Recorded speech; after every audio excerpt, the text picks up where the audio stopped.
Nouveau podcast. Je vais faire des petits effets, comme je sais pas les faire sur le logiciel, je les ferai avec les mains. Nouveau podcast. Nouveau podcast. Ah, c'est nul. Alors, bienvenue sur ce podcast de médiumnité, spiritualité et éveil spirituel. Je suis très heureuse de vous retrouver aujourd'hui pour parler des vies antérieures. Donc, pour ceux qui ne me connaissent pas, je suis Lou, médium, conférencière, je fais des podcasts, je fais des vidéos, je fais rire aussi de temps à autre. Ça, c'est vous qui en jugez.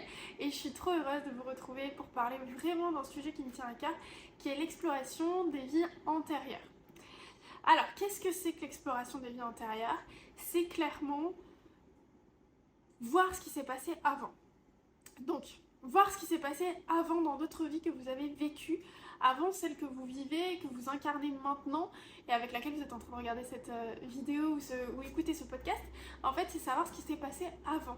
Donc ça part sur le principe de la réincarnation et donc aussi du principe de l'évolution, comme quand on aurait eu des vies antérieures qui nous permettent d'évoluer aujourd'hui. En gros, ça serait l'âme qui passerait d'un corps physique à un autre au fil des époques pour évoluer sur soi, pour progresser sur son âme. En tant que médium, je fais des explorations de vie antérieure et je vous assure que je trouve que c'est des consultations qui sont magiques. Pourquoi? Parce que c'est complètement fou. C'est-à-dire que ce que je vois, ce que je perçois, ce que j'entends, ce que je décris, souvent il va correspondre à ce que vous vivez actuellement. Enfin, pour la plupart du temps, il va correspondre à ce que vous vivez actuellement, ce qui se passe, ça va expliquer le pourquoi du comment de votre vie actuelle. Généralement, c'est ça, puisque d'ailleurs, je demande en conscience de voir ce qui vous importe à vous. Donc, moi, dans mon expérience, dans ma petite expérience d'exploration de vie antérieure, c'est toujours quelque chose qui est absolument magique et très révélateur. Je vais vous citer des exemples parce que je pense que c'est le meilleur moyen d'être transporté et de comprendre ce que c'est en le vivant. Donc, je vais vous parler d'un exemple, on va l'appeler l'enfant roi. Donc l'enfant roi, il m'a beaucoup marqué. Vous allez savoir pourquoi. Je reçois une dame que je connais un petit peu mais que je la connais pas, je connais pas toute son histoire, je connais pas ce qu'elle vit au quotidien et ce qu'elle traverse au quotidien. Je l'ai déjà eu en séance, mais je la connais pas plus que ça. En tout cas, ce que je vais vous révéler, je le connaissais pas. Elle me demande une séance de vie antérieure pour son fils, donc pas pour elle, pour son fils. Et je lui dis, bon ben ok, on va essayer, on va voir ce que je vois. Et donc là, je découvre, je suis transportée dans une époque au Moyen-Âge, je découvre un enfant roi, magnifique, un petit chevalier trop beau, avec les cheveux courts bouclés.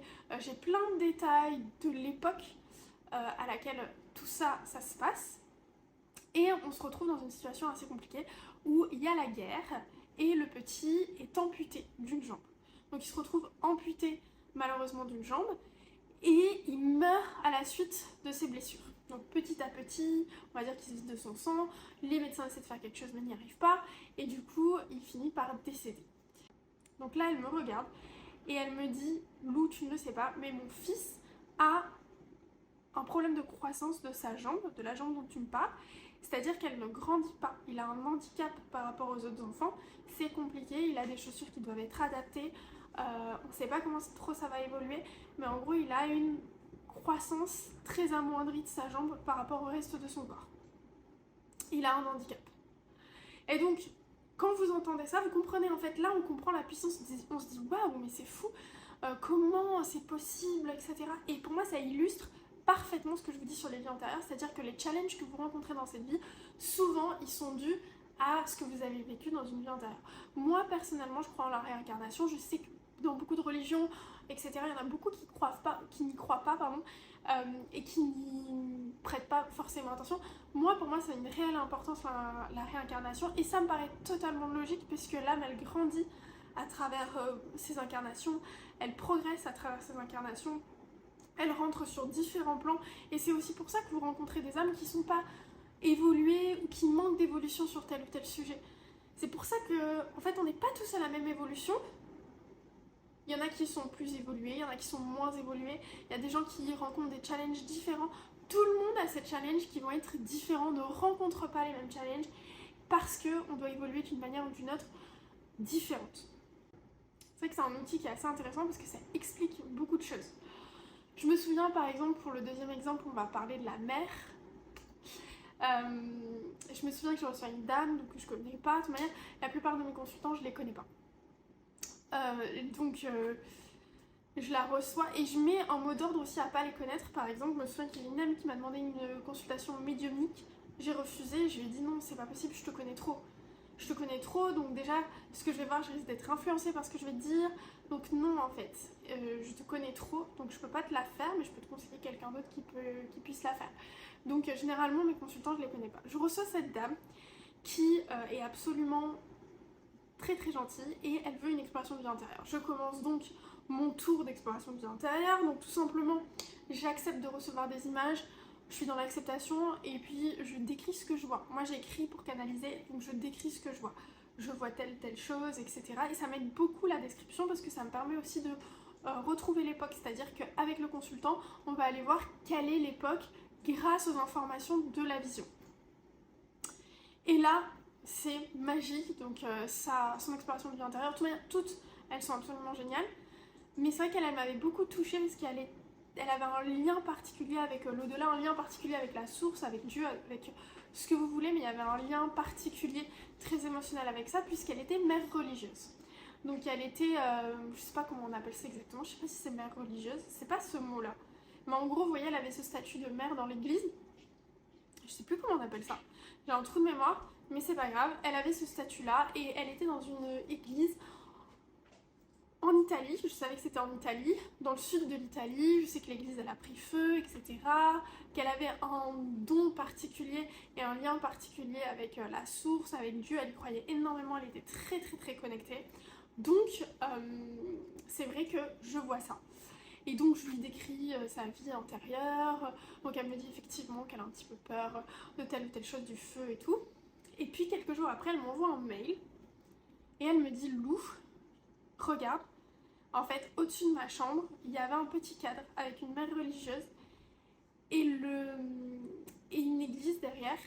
Et je m'en étais jamais aperçue, mais en fait, quand j'ai regardé en bas ce qui était écrit, elle porte le même prénom que moi et elle est dans une église dans le sud de l'Italie qui a pris feu. Ce mail, je l'ai. Il est dans mes retours, si vous cherchez, vous trouvez. De toute manière, dans mes retours, tout est illustré de ce que je vous dis, si vous cherchez, vous trouvez. Là, j'ai une question, je vais vous la lire. Les douleurs qui surviennent à un moment de ta vie peuvent être liées à une vie antérieure. Donc clairement, oui, je pense que l'exemple de l'enfant roi vous montre que oui, en fait, une douleur physique ou même une tache de naissance, ça peut avoir un rapport avec votre vie antérieure et ce que vous avez traversé et vécu. Complètement. Mais alors, quand je dis complètement, c'est vraiment un match à 100%, quoi.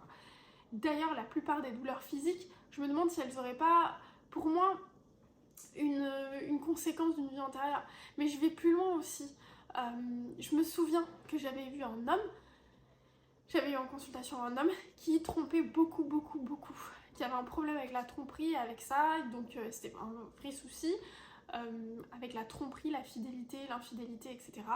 Et on regarde dans ses vies antérieures, donc lui il me dit pas hein, que son problème c'est ça, évidemment, je vous l'ai dit, hein, je reçois la personne, elle me dit rien, et je lui dis bon ben voilà, vous viviez à telle époque, il y avait énormément de femmes autour de vous, c'était une époque où il y avait plusieurs femmes, vous aviez le choix entre plusieurs femmes, tout était votre épouse, voilà, donc je lui explique en fait le principe.